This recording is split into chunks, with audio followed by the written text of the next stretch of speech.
기도하옵나이다. 아멘. 오늘은 너희는 나를 누구라 하느냐라는 그런 제목으로 하나님의 말씀을 함께 나누겠습니다. 지난주에 제가 잠깐 말씀을 드렸는데 오늘 본문을 이해하기 위해서는 마가복음 전체 구조를 먼저 조금 이해하는 것이 도움이 될 것입니다. 마가복음은 사복음서 중에서 분량이 가장 적습니다. 그런 의미에서 학자들은 마가복음이 사복음서 중에서 가장 먼저 쓰여진 그런 복음서로 그렇게 이해합니다.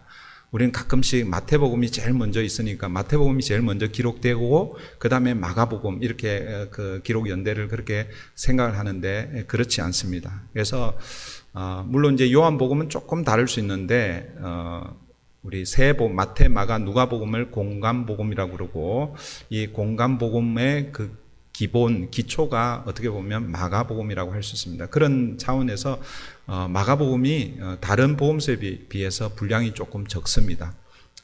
그런데 이 마가복음이 전체 16장으로 그렇게 구성이 되어 있잖아요. 그죠? 학자들마다 조금씩 다르긴 하지만 제가 지난주에 소개해 드린 대로 마가복음을 가장 잘 구분을 잘 이렇게 할 수 있는 것은 로케이션, 그 장소를 중심으로 해서 마가복음을 이렇게 구분을 하면 선명하게 마가복음 전체 구조가 이렇게 잡힐 수 있습니다. 그러니까 1장부터 8장 26절 지난주까지 우리가 살펴본 것이 갈릴리를 중심으로 해서 예수님의 가르침과 예수님의 사역을 기록하고 있는 것이 그 갈릴리를 중심으로 하는 첫 번째 우리 연극으로 하면 1막에 해당이 됩니다. 물론 이 갈릴리 사역을 다시 1차 갈릴리 사역, 2차 갈릴리 사역, 3차 갈릴리 사역으로 이렇게 나누기도 합니다. 어쨌든 1장부터 우리 지난주까지 살펴보았던 8장 26절까지가 마가복음의 1막에 해당되는 것이고 1막의 결론은 무엇이었습니까? 이 베세다의 그 눈먼 이 사람을 고쳐주는 장면인데 결국 그것은 제자들과 그 당시 사람들의 영적 상태가 어떠한지를 보여준다라고 이렇게 말씀을 드렸죠. 그 다음에 조금 뛰어넘어서 11장부터 16장까지가 이제 마가복음의 3막에 해당되는데 그것은 예루살렘을 중심으로 해서 일어나는 그리고 시간적으로 따지면 예수님의 마지막 일주일의 시간입니다. 상당히 여러분 일주일의 시간인데 11장부터니까 11장, 12, 13, 14, 15, 16 제가 계산을 못해가지고 그러니까 16장 중에서 6장을 할애하고 있으니까 3분의 1 더 되죠. 그죠? 그러니까 여러분 한번 생각해 보세요. 일주일, 예수님이 일주일 시간인데 성경 기록은요 1막은 한 2년 혹은 2년 반 정도의 기간인데 8장, 그것도 8장 26절까지니까 온전히 8장이 아니거든요. 굉장히 많이 기록이 되고 있습니다. 그래서 이 마가가 예수님의 마지막 사역을 어떻게 조명하고 있는지를 우리가 자세히 살펴볼 필요가 있겠죠. 그게 예루살렘을 중심으로 해서 예수님의 마지막 일주일의 그 여정을 기록하고 있습니다. 그러니까 뚜렷하게 전반부 1막은 갈릴리 지역을 중심으로 해서 예수님의 가르침과 사역이 소개가 되고 있고 후반부는 예루살렘을 중심으로 그래서 여러분 그 팔레스타인 지도를 보시면은 갈릴리는 북부 지역이고 예루살렘은 유다 남유다의 남쪽 지역이잖아요. 그죠? 분명하게 그렇게 지역적으로 장소가 이렇게 구분이 됩니다.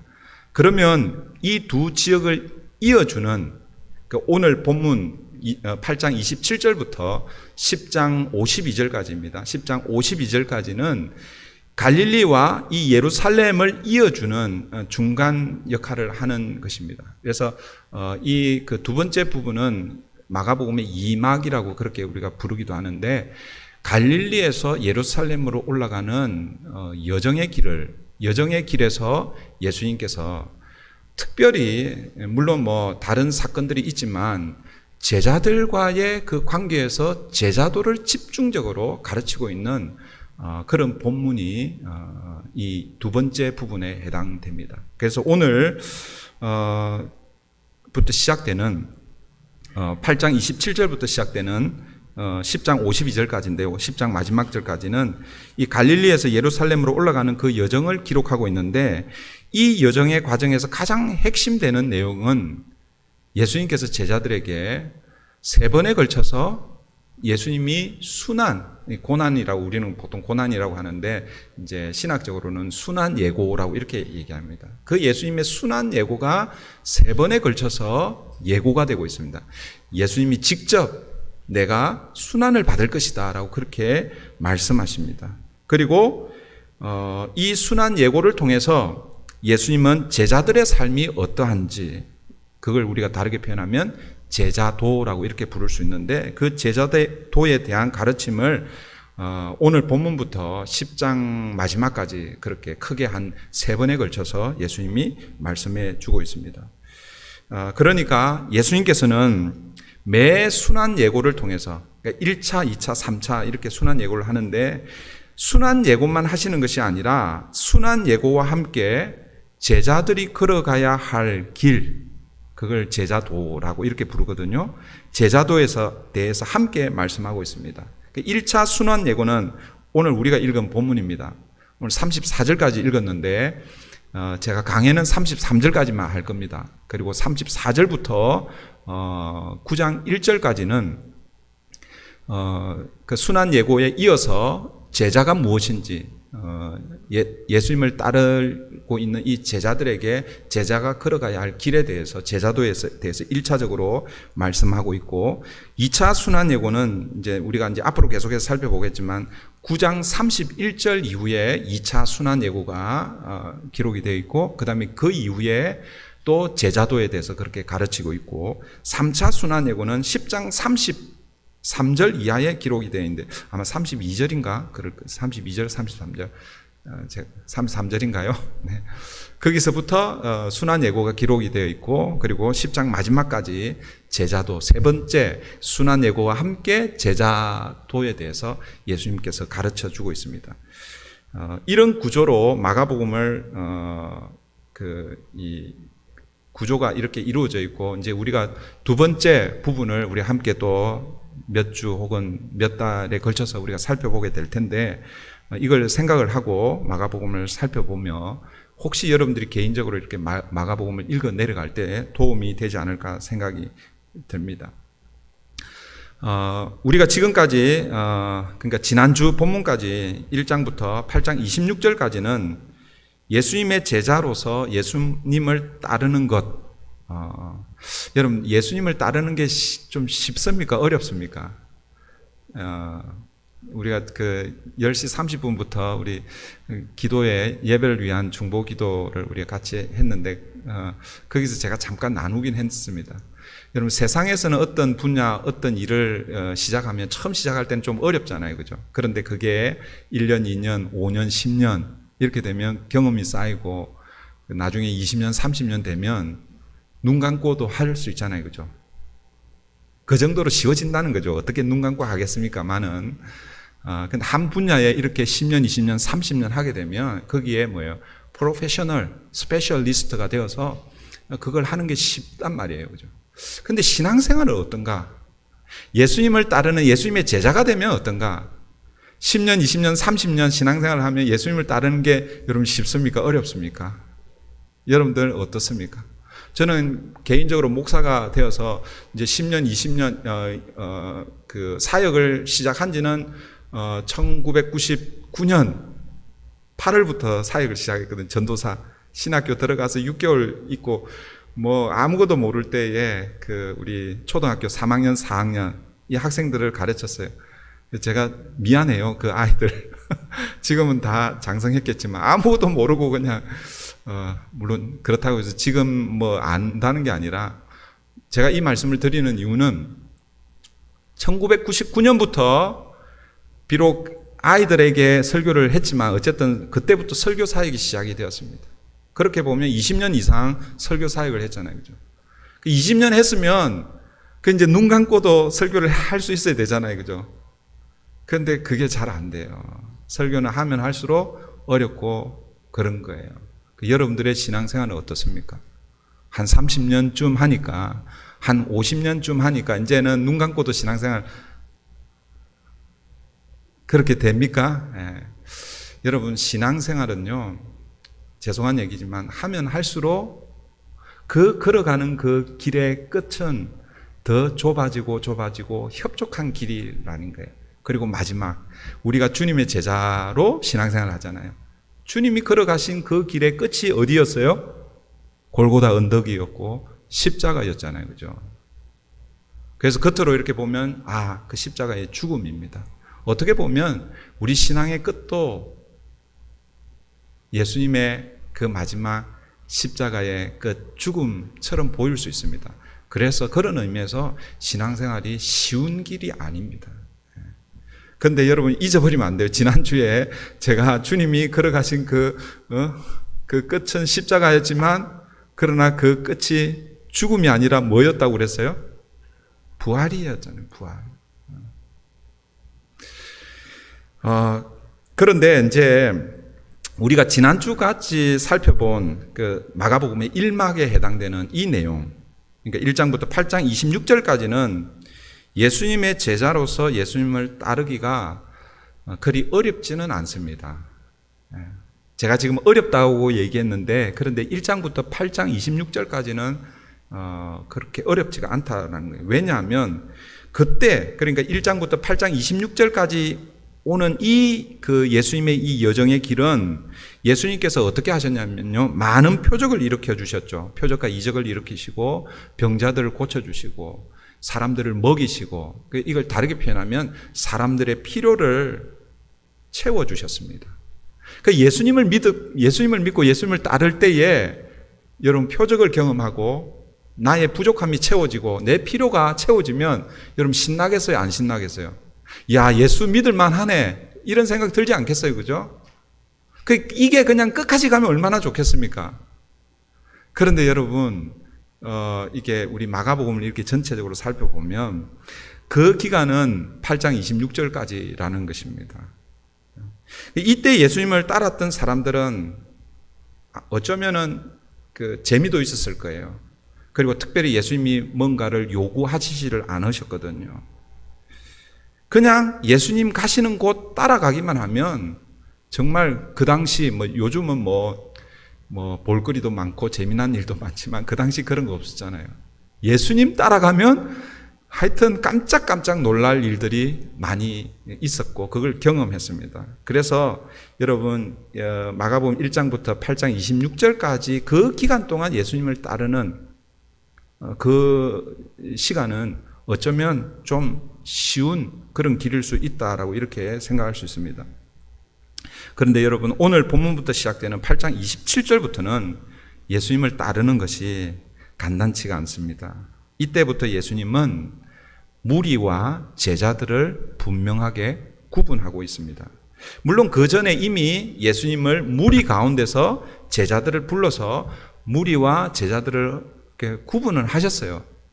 그렇지만 선명하게 무리와 제자들을 구분한 것은 오늘 본문 이후부터다라고 그렇게 저는 생각합니다. 그 경계선이 무엇이냐? 무리와 제자들을 구분하는 구분점이 무엇인가? 그것이 바로 오늘 본문에서 예수님께서 빌립보 가이사랴에 가시는 길에서 제자들에게 두 가지 질문을 던지죠. 그러니까 두 가지 질문을 던지지만 그러나 실제 이건 두 가지 질문이 아니라 같은 질문을 두 번 던지고 있죠. 그죠? 그게 오늘 이제 본문에 나타나고 있는데 27절을 한번 보십시오. 27절. 예수와 제자들이 빌립보 가이사랴 여러 마을로 나가실새 길에서 제자들에게 물어 이르시되 사람들이 나를 누구라고 하느냐? 예수님이 첫 번째 질문을 던지고 있습니다. 첫 번째 질문이 무엇입니까? 사람들이 나를 누구라 하느냐? 이때 제자들이 무엇이라고 대답합니까? 28절입니다. 28절. 제자들이 여짜와 이르되 세례 요한이라 하고 더러는 엘리야, 더러는 선지자 중에 하나라 하나이다. 여러분 이 대답은 지금 제자들이 하고 있지만 그 당시 사람들이 예수님을 어떻게 인식하고 있는지를 지금 제자들이 여론을 수렴해가지고 이렇게 종합 정리해서 예수님께 딱 보고하는 거예요. 그러니까 제자들이 지금 하고 있지만 누구의 대답입니까? 사람들의 대답이라는 것을 여러분 아시겠죠? 여러분, 이 대답은 충분한 대답입니까? 아니면 부족한 대답입니까? 당연히 부족한 대답이죠. 그러나 여러분, 이 대답은요, 훌륭한 대답이긴 맞습니다. 여러분, 갈릴리 그 나사렛 출신, 물론 베들레헴에서 태어났지만 자라고 예수님의 생애 가운데서 거의 90% 이상을 보낸 지역, 거의 95% 이상 보낸 데가 갈릴리 나사렛이잖아요. 그죠? 그 당시에 나사렛 출신 그러면 나사렛에서 무슨 선한 것이 날 수 있겠느냐 할 정도로 시골 깡촌 이런 지역입니다. 그런 출신의 예수님을 가리켜서 예수님을 누구와 비교하고 있습니까? 세례 요한에 비교하고 있습니다. 이미 세례 요한은 죽었지만 그러나 그 당시 세례 요한이 나왔을 때는요, 사실은 센세이션을 일으켰죠. 그리고 말라기, 그러니까 율법 학자들은 이 말라기에서 하나님께서 엘리야를 보내주겠다라고 하셨는데 예수님은 그 엘리야가 바로 이 세례 요한이다라고 그렇게 말씀하셨거든요. 그러니까 세례 요한은요, 그 당시 헤롯에 의해서 죽임을 당했지만 그러나 사람들의 이 인식에는요, 세례 요한은 우리하고는 다르다라는 그런 인식이 있었습니다. 뿐만 아니라 이 예수님을 누구와 비교하고 있습니까? 엘리야에 비교하고 있습니다. 여러분, 엘리야는 누구입니까? 구약에 하나님의 백성들에게 하나님의 말씀을 전달했던 메신저, 이 선지자들 중에서 가장 능력 있는 선지자, 그러니까 선지자의 대표가 사실은 엘리야입니다. 이 예수님, 그 나사렛 그 시골 깡촌 출신의 이 예수님을 누구에 비교하고 있어요? 엘리야에 비교하고 있죠. 그리고 선지자 중에 한 사람으로. 그러니까 예수님은 적어도 세례 요한, 엘리야 아니면 선지자 중에 한 사람. 그러니까 예수님을 사실은 상당히 높이 평가하고 있습니다. 그럼에도 불구하고 그것은 정답이 아니죠. 예수님이 원하시는 대답은 아니었습니다. 그래서 예수님께서 두 번째 질문을, 같은 질문이지만 두 번째 질문을 누구에게 던집니까? 제자들에게 던지죠. 29절입니다. 또 물으시되 너희는 나를 누구라 하느냐? 베드로가 대답하여 이르되 주는 그리스도시니이다 하매. 그러면 너희는 나를 누구라 하느냐? 무리와 제자의 구분은요, 예수님에 대한 인식, 예수님에 대한 고백입니다. 예수님을 어떻게 인식하느냐, 예수님을 어떻게 고백하느냐에 따라서 무리인지 아니면 제자인지, 무리에 속하는지 제자에 속하는지 구분이 분명해진다라는 것이죠. 예수님께서 똑같은 질문을 제자들에게 그러면 너희는 나를 누구라 하느냐라고 이렇게 질문을 던졌을 때에 제자들 대표해서 베드로가 고백을 하죠. 29절, 다시 29절 보시면 베드로가 대답하여 이르되, 베드로가 고백했지만 사실은 뭐요? 제자들이 함께 고백하는 고백입니다. 이르되 주는 그리스도시니이다.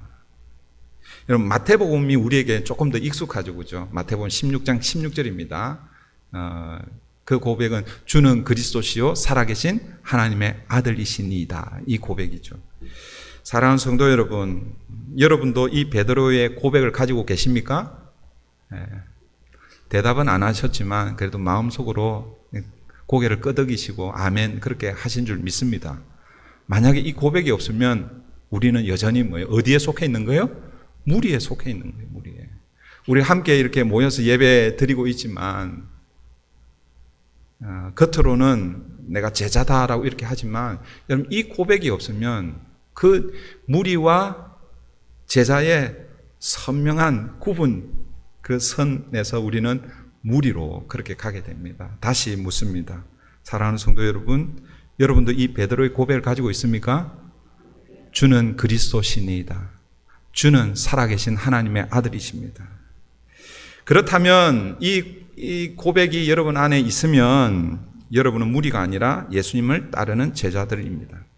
예수님께서 제자들에게 이것을 확인하시고 나서 이제 비로소, 오늘 본문이 비로소 그렇게 말씀하시면서 예수님이 이 땅에 오신 목적에 대해서 제자들에게 직접 이제 처음으로 언급하고 계십니다. 이것이 바로 예수님의 순환 예고인 것이죠.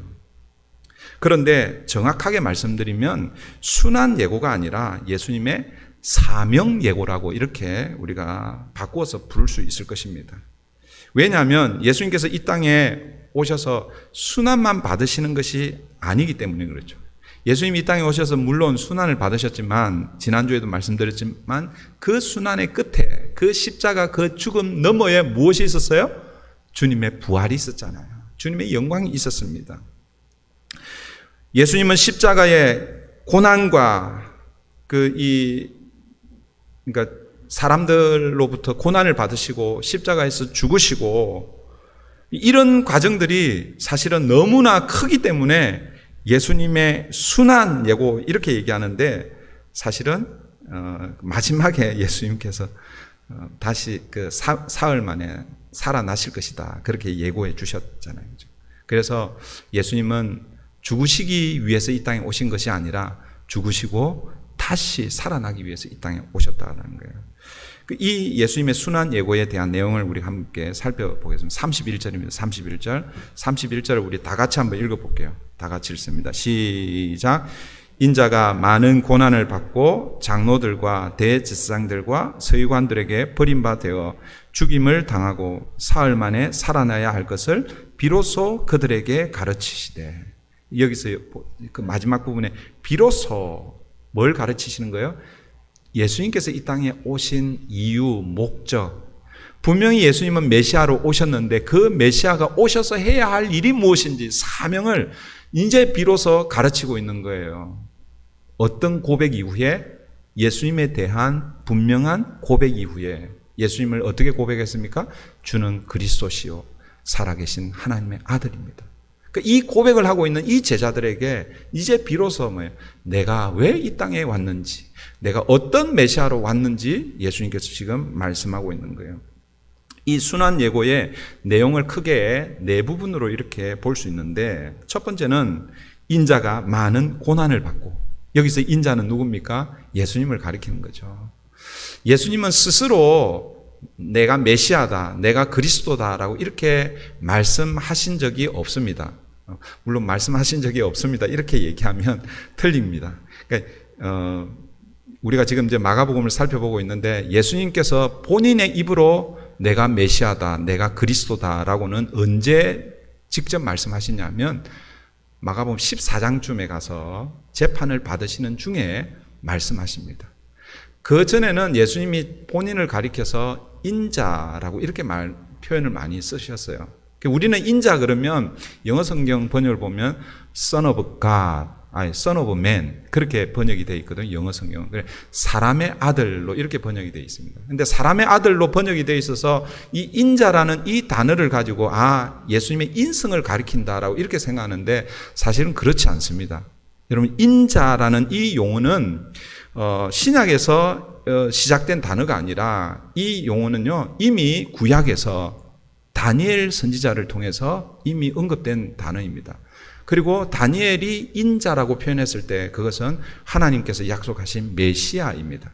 그러니까 문자적으로는 사람의 아들로 이렇게 번역이 될 수 있지만 이 인자 이 의미는요 예수님 자신이 내가 하나님의 약속된 메시아다, 그리스도다라는 이런 표현입니다. 근데 그 인자, 그 메시아가 첫 번째 순환을 받는, 고난을 받고 그렇게 말씀하고 있죠. 그 다음에 두 번째는 장로들과 대제사장들과 서기관들에게 버림받아 배척을 당한다는 거예요. 버려지게 된다라는 것입니다. 그 다음에 세 번째는 죽임을 당하고, 우리말 성경은 버림받아 죽임을 당하고 이게 연결되어 있는데 영어 성경이나 원어적으로 보면 이게 딱딱 구분이 되어 있어요. 그러니까 예수님의 이 순환 예고 안에는 네 가지, 첫 번째 인자가 많은 고난을 받고, 그 다음에 그 당시 종교 지도자들에게 배척을 당하고 버림받고, 그 다음에 십자가에 달려 죽임받고 죽임을 당하고 죽으시고, 그 다음에 네 번째가 무엇입니까? 사흘 만에 살아나야 할 것을 부활에 관한 것입니다. 그러니까 여러분 이 순환 예고에는 순환만 있는 것이 아닙니다. 예수님께서 고난을 받으시고 버림받으시고 죽임을 당하시고 이것은 다 뭐예요? 순환에 해당되는 것이죠. 그러니까 순환만 계속 강조가 되다 보니까 사람들이 예수님이 순환만 받으시는구나, 고난만 받으시구나 이렇게 생각할 수 있는데 예수님은 순환만 당하시는 것이 아니라 그 이후에 부활하심으로 영광도 함께 받으신다라는 것입니다. 이것이 예수님이 이 땅에 오신 목적이고 예수님의 사명이었습니다. 그런데 여러분, 예수님은 이 말씀을 제자들에게 이제 하셨어요. 비로소 제자들에게 예수님이 이 땅에 오신 목적을 말씀하셨는데, 이 말씀을 들은 제자들의 반응이 무엇입니까? 베드로를 통해서 제자들의 반응을 우리에게 보여주는데 32절입니다. 32절. 드러내놓고 이 말을 하시니, 예수님께서 이제 제자들에게 왜 제자들이 자기를 그리스도라고 그렇게 고백을 하고 있기 때문에 그렇게 드러내놓고 이렇게 말씀을 하셨습니다. 그러니까 베드로가 어떻게 합니까?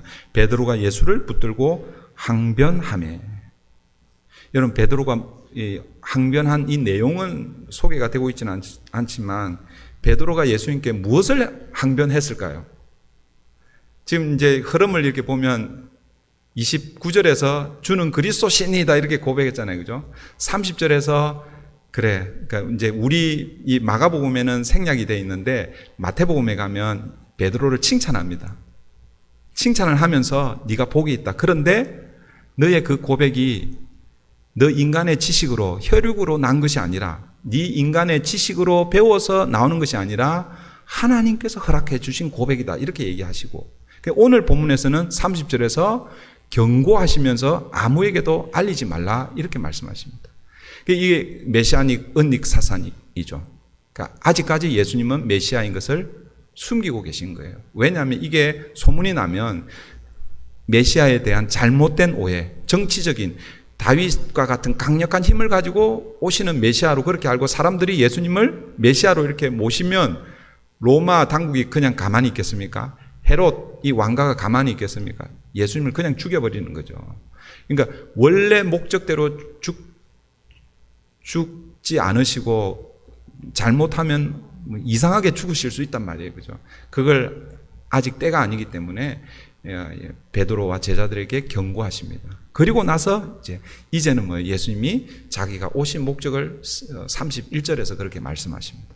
근데 이 예수님의 순한 예고를 듣고 베드로가 제자들을 대표해서 항변하는 거예요. 무엇을 항변했을까요? 아니, 예수님은 메시아 아닙니까? 그리스도 아닙니까? 구약에서 우리에게 약속한 우리 선조들과 그리고 지금까지 약속한 하나님께서 약속하신 메시아 아닙니까? 다윗의 후손으로 오실 강력한 힘을 가지고 오셔서 이 로마와 이 헤롯 왕가를 뒤엎어서 다시 이스라엘을 회복해 주실 그런 메시아이신데, 지금 예수님 지금 무슨 말씀하시는 겁니까? 왜 예수님이 고난을 받으십니까? 왜 예수님은 버림을 받고 십자가에 달려 죽으십니까? 그리고 네 번째 거는 잊어버리는 거예요. 그렇게 항변하고 있는 거죠. 한마디로 하면 이런 일이 절대로 예수님에게 일어날 수 없습니다. 이렇게 말하는 거예요. 베드로의 이 말은 그가 예수님을 그리스도로, 그리고 마태복음에서는 하나님의 아들로 그렇게 고백은 하고 있지만, 그러나 여전히 그에게 있어서, 베드로뿐만 아니라 제자들에게 있어서 이 메시아, 예수님에 대한 이 메시아에 대한 잘못 이해를 여전히 가지고 있다라는 것을 우리가 알 수 있습니다. 아까 제가 말씀드린 대로 그 당시 유대인들도 동일하게 메시아를 기다렸습니다. 그런데 어떤 메시아를 기다렸다고요? 강력한 힘을 가진 다윗의 후손으로. 그러니까 다윗의 후손이란 말은 다윗과 같은, 그러니까 이스라엘의 민족 역사 가운데서 가장 강력했던 때가 언제냐면 다윗 시대거든요. 다윗 시대. 다윗 시대에 가장 영토를 많이 확장을 했습니다. 그리고 그 영화를 누가 누렸어요? 솔로몬이 누렸죠. 그러니까 솔로몬을 이야기하는 것이 아니라 하나님께서 다윗에게 강력한 힘을 주셔서 그 이스라엘을 그렇게 이끌었던 그 다윗과 같은 그런 힘을 가진 메시아가 오셔서 로마와 헤롯 가문의 그 압제에서 해방시켜줄 정치적 메시아, 그렇게 예수님을 이해하고 있다라는 것이죠.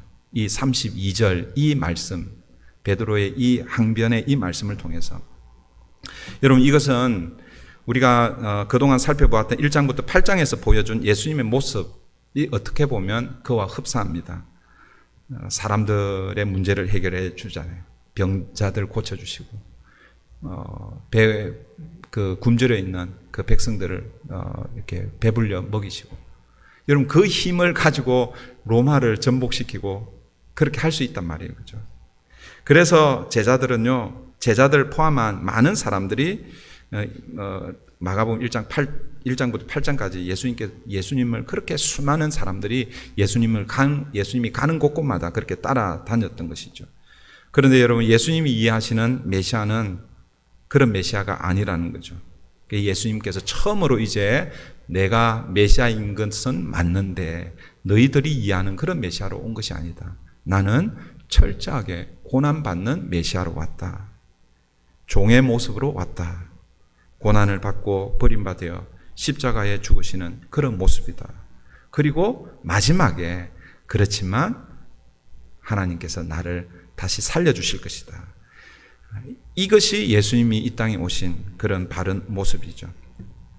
여러분, 이렇게 항변하는 베드로를 향해서 예수님께서 무엇이라고 꾸짖고 계신가? 33절입니다.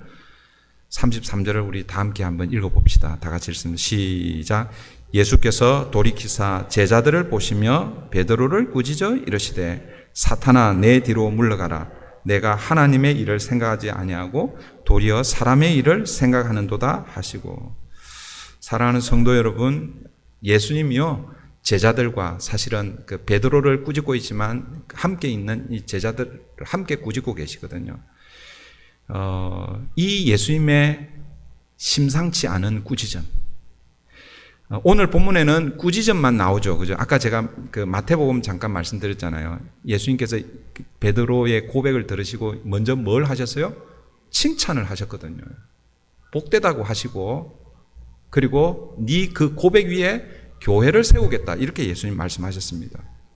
그런데 오늘 이 본문은 그런 칭찬은 나오지는 않지만 어쨌든 이 꾸짖음은 칭찬 이후에 나오는 것입니다.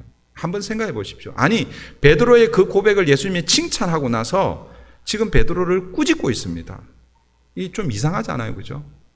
그리고 이 꾸짖음도 그냥 예사로운 꾸짖음이 아니에요. 너 그러면 안 돼, 못 써, 뭐 이 정도가 아니에요. 뭐라고 꾸짖고 있습니까? 뭐라고 꾸짖고 있어요? 베드로를 향해서요. 사탄아, 내 뒤로 물러가라.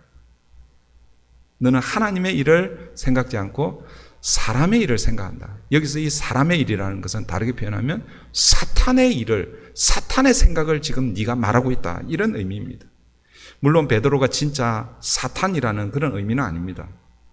베드로가 지금 항변하고 있는 예수님을 향해서 예수님에 대한 그 메시아에 대한 잘못된 그 메시아의 오해, 그것에 대해서 예수님이 지적하고 있거든요. 그것은 결국 사탄의 생각이라는 것이죠. 왜 예수님께서 베드로가 생각하는 그 생각을 메시아에 대한 오해로 그리고 사탄적인 생각이라고 그렇게 말씀하고 있습니까? 예수님께서요, 사탄을 꾸짖은 적 있죠. 여러 번 꾸짖었습니다. 우리 마가복음에서도 보면 마가복음 1장에서 회당에서 가버나움 회당에서 처음 말씀을 선포했잖아요. 근데 말씀을 선포하고 나서 제일 먼저 일으키신 이적이 무엇입니까? 귀신 들린 자를 쫓아내시잖아요. 그때 꾸짖다 쫓아내다 할 때 오늘 이 그 단어, 헬라어 단어 에피티마오인가 하여튼 그 단어가 그대로 사용이 되고 있습니다. 사탄을 꾸짖고 사탄을 쫓아내고 있습니다. 그런데 이것보다도 더 분명한 것은 예수님께서 사탄아 물러가라라고 이렇게 꾸짖으면서 그렇게 하셨는데 그게 언제 그런 일이 있었냐 하면요. 예수님께서 오늘 우리 마가복음에서는 예수님 시험 받으시는 장면이 나옵니다. 그런데 자세하게 나오지 않죠. 근데 마태복음과 누가복음에는 예수님께서 시험 받으시는 장면이 자세하게 언급이 되고 있습니다. 3번의 시험을 받으시잖아요. 그죠? 3가지 시험을 받으시잖아요. 그러니까 3번째 시험에서 예수님께서 그 사탄을 향해서 꾸짖을 때 했던 단어가 그대로 적용되고 있습니다.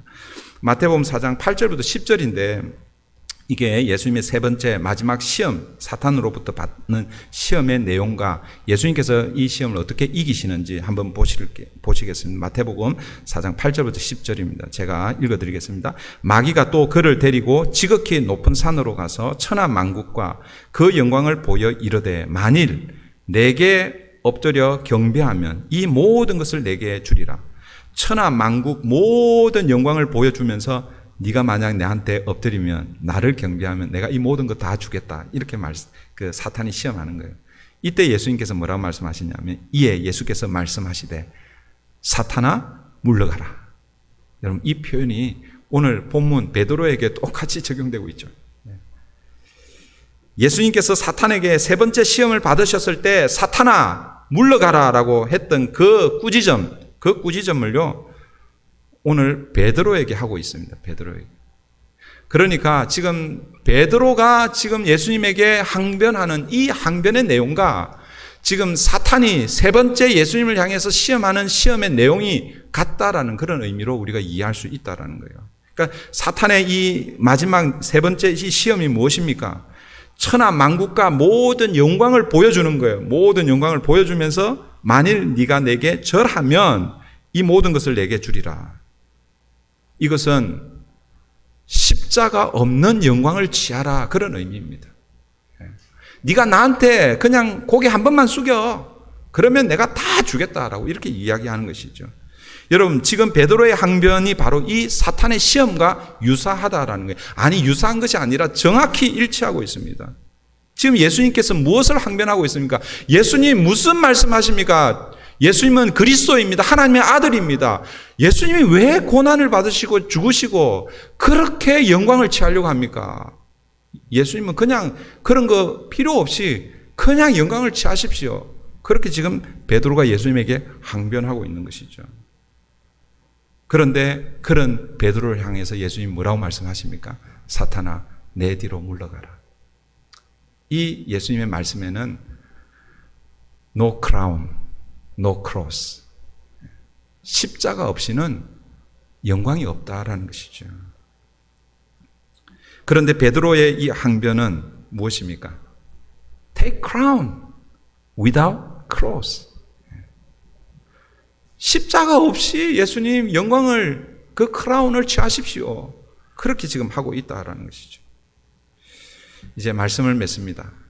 오늘 34절 우리 본문 34절까지 이렇게 잡아놨는데 이 본문부터는 내일이 아니고 다음 주에 우리가 살펴보겠습니다. 여기서 말씀을 이제 맺습니다. 설교의 제목을 다시 한번 여러분 기억하십시다. 너희는 나를 누구라 하느냐. 예수님은 오늘 저와 여러분에게 여러분 개인 각자에게 이 질문을 던지고 계신다라는 것을 여러분 기억하십시오. 이 예수님의 이 질문의 요지는 뭐냐면 사람들은 나를 이러쿵저러쿵 이야기하는데 그런데 그런 사람들의 나에 대한 인식, 나에 대한 고백 말고 너희들은 나를 누구라고 고백하느냐 이런 질문인 것이죠. 오늘 이 질문을 여러분 개인에게 던져야 됩니다.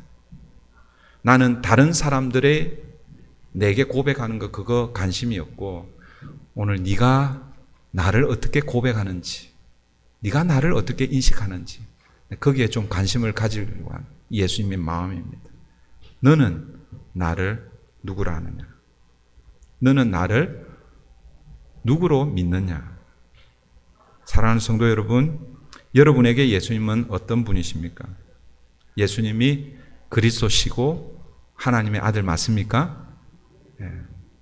그렇다면 여러분들은 예수님에게서 무엇을 기대하십니까? 어떤 메시아로 예수님을 받아들이고 있습니까?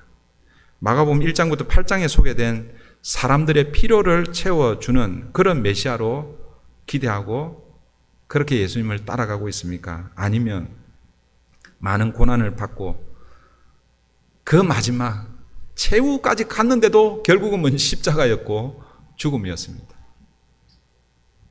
따라가다가 아이고 이 길이 아닌가 보다 혹시 그렇게 실망하고 좌절하신 때는 없었습니까? 그런데 예수님은 거기까지 오라고 말씀하시는 거예요. 거기까지 가야 무엇을 보게 되는 것입니까? 예수님의 영광을 보게 되는 것이죠. 그리고 이제 우리가 앞으로 이제 9장에 가면 그 예수님의 영광을 미리 보여주십니다. 그게 바로 변화산 사건이죠.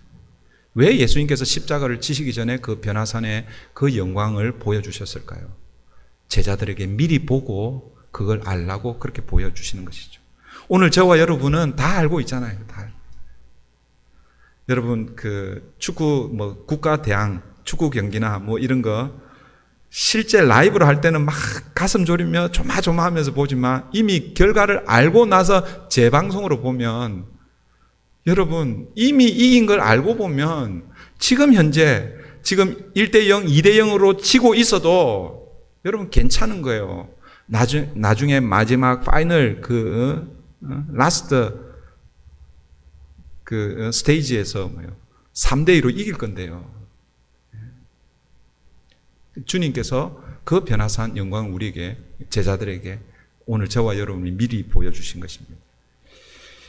그것은 오늘 저와 여러분이 주님이 걸어가신 이 길을 어떻게 걸어가야 할지를 우리에게 미리 보여주신 것이죠. 예수님을 향해, 아니 예수님을 믿는 우리가 신앙의 길을 가면서 고난 없는 영광만을 기대한다면 죄송하지만 우리도 동일하게 베드로를 향해서 내려진 그 책망이 우리에게 동일하게 오게 될 것입니다. 너희가 하나님의 일을 생각하지 않고 사람의 일만 생각하는구나. 사탄아 내 뒤로 물러가라. 그때 우리를 사탄이라고 부르는 것이 아니라 우리가 생각하고 우리가 예수님을 이해하고 따르는 그 사탄적 그 생각을 물려치시는 것이죠. 사랑하는 성도 여러분, 오늘 저와 여러분이 예수님이 걸어가신 그 길 함께 걸어가면 좋겠습니다. 서두에 그런 말씀드렸죠. 신앙생활은요, 시간이 지나면 지날수록 쉬워지고 그 길이 넓어져야 되는데 그런데 아니에요. 걸어가면 걸어갈수록 좁아지고 협착하고 힘든 길입니다. 그래서 어떻게 해요? 옆에 있는 분들 함께 걸어가야 되는 것이죠. 신앙생활 하시면서 싸우면 안 돼요. 결론이 이상하게 났는데 다시 결론을 제목을 여러분 다시 한번 리마인드 하십시다. 그러면 너희는 나를 누구라 하느냐. 한 가지만 애드하고 마치도록 하겠습니다. 여기서 너희는 이라고 이 단어는요 헬라어로 히메이스라는 그런 단어입니다. 헬라어의 원래 특성상 인칭 대명사를 거의 생략합니다. 보통의 경우에는. 왜냐하면 동사에 인칭과 그리고 수가 다 포함이 되어 있어요. 이게 단수인지 복수인지 동사만 딱 보면, 헬라어 단어 동사만 보면 알 수가 있어요. 그래서 보통의 경우에는 인칭 대명사가 생략이 되고 있습니다. 그런데 어떤 경우에는 인칭 대명사를 분명하게 넣고 있어요. 휘메이스, 이거는 너유라는 단어이거든요. 그러니까 어떨 때 그렇게 하느냐? 강조할 때 그렇게 하는 거예요.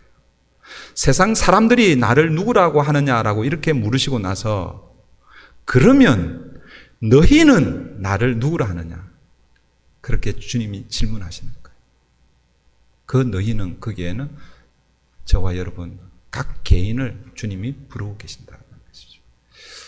한 주간 동안 우리 평생을 예수님을 믿고 따른다고 했는데 나는 예수님을 어떻게 인식하고 예수님을 어떻게 고백하고 예수님을 어떻게 믿고 지금까지 따라왔는지, 혹시 아직 예수님을 제대로 이해하지 못했던 이 제자들 그리고 수많은 무리처럼 그렇게 예수님을 따르고 있지는 않은지 우리를 돌아보고 바르게 주님을 믿고 이 땅을 사는 저와 여러분 되기를 바랍니다. 이 시간 우리 함께 말씀을 붙들고 같이 기도하십시다. 예수님께서 이 땅에 오신 목적, 우리를 구원하기 위해서이죠. 우리에게 하나님의 자녀가 되는 권세, 영광을 주기 위해서 예수님께서 이 땅에 오셨습니다. 그런데 그 영광의 길, 그 영광을 취하는 것은 그냥 저절로 되는 것이 아니라 예수님의 순환과 고난, 십자가의 죽으심이 먼저 선행되어야 한다는 것입니다. 우리가 예수님의 제자로 그렇게 예수님을 따른다라는 것은 예수님이 걸어가셨던 그 길을 우리도 함께 걸어가겠다라는 고백입니다. 그래서 오늘 저와 여러분이 예수님이 걸어가셨던 그 길을 걸어갈 때 때로는 고난을 받을 수 있습니다. 때로는 사람들로부터 배척을 받을 수 있습니다. 때로는 죽음의 직전까지 갈 수 있습니다. 그런데 그 길을 여러분 놓지 마십시다. 그 길을 포기하지 마십시다. 왜냐하면 그 길 끝, 그 너머에 주님의 부활이 있고 주님의 영광이 있고 하나님께서 우리에게 주시는 놀라운 우리가 상상하지 못하는 일들이 있습니다.